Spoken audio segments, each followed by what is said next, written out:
saya Ansar Kasino sebagai pemateri guna. Kepada pemateri pertama untuk menyampaikan materinya. Pendahuluan masa penjajahan Jepang 1910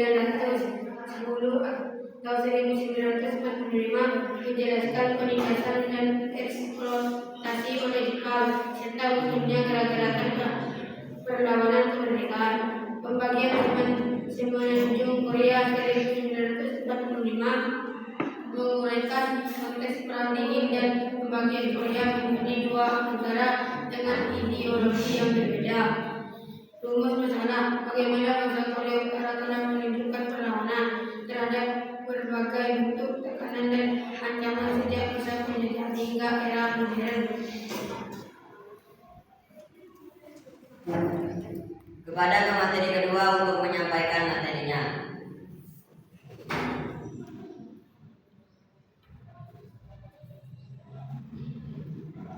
Bab 1. Perlawanan di bawah penjajahan Jepang 1910-1945. Kondisi sosial, ekonomi, dan politik di bawah penjajahan, eksploitasi sumber daya alam dan manusia, diskriminasi rasial, penindasan bahasa dan budaya Korea, sistem pemerintahan kolonial yang represif, munculnya gerakan perlawanan kemerdekaan, gerakan 1 Maret sambil UNO 1919, demonstrasi damai skala nasional yang menuntut kemerdekaan. Meskipun dilintas dengan brutal oleh Jepang, namun membangkitkan kesadaran nasional.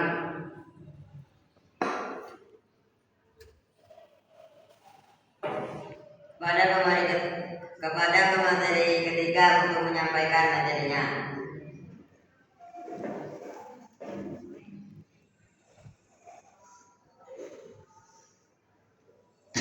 Dan kelompok perlawanan Iwasu dan keterlibatannya dalam gerakan gerilya anti Jepang di Manchuria, organisasi perlawanan lainnya dengan berbagai ideologi, perjuangan bersenjata, aktivitas kelompok gerilya di wilayah Manchuria dan Korea yang meskipun tidak berhasil mengusir Jepang, namun menjaga semangat perlawanan tetap hidup.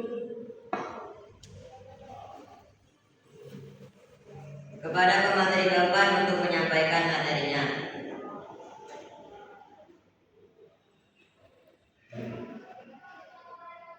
Perang tokoh perlawanan. Kim Hwa-sung dan keterlibatan dalam gerakan gerilya anti Jepang di Manchuria, organisasi perlawanan lainnya dengan berbagai ideologi, perjuangan bersenjata, aktivitas kelompok gerilya di wilayah Manchuria dan Korea yang meskipun tidak berhasil mengusir Jepang, namun menjaga semangat perlawanan tetap hidup.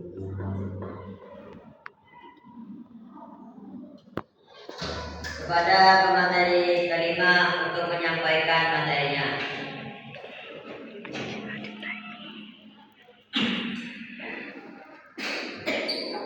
Setelah Perang Korea 1950 sampai 1953 dan konsolidasi kekuasaan di utara, pecahnya Perang Korea latar belakang ideologis dan geopolitik. Perang Korea Utara dalam perang perjuangan pertahankan di wilayah dan ideologi, hubungan internasional dan dampaknya, keterlibatan Tiongkok dan Uni Soviet. Pasca perang, pembentukan Republik Demokratik Rakyat Korea dan konsolidasi kekuatan di bawah Kim Il-sung, pengembangan ideologi sebagai landasan kemandirian politik, ekonomi, dan militer.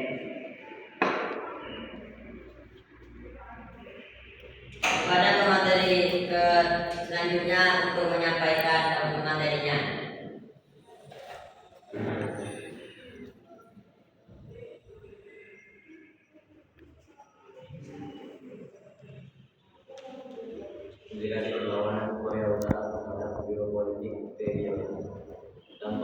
hubungan antar Korea dan upaya dialog peran Korea Utara dalam dinamika keamanan di Asia Timur Laut, hubungan dengan Tiongkok, Rusia, Jepang, dan Amerika Serikat, hilirisasi dan negosiasi internasional, tantangan dan prospek penyelesaian damai, citra internasional Korea Utara, persepsi dan realitas.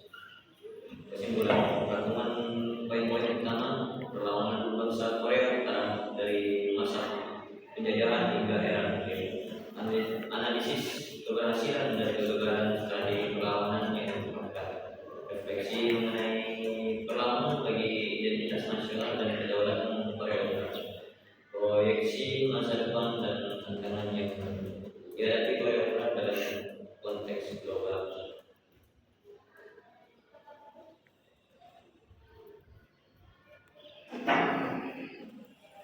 Cukup sekian dari kelompok kami. Summa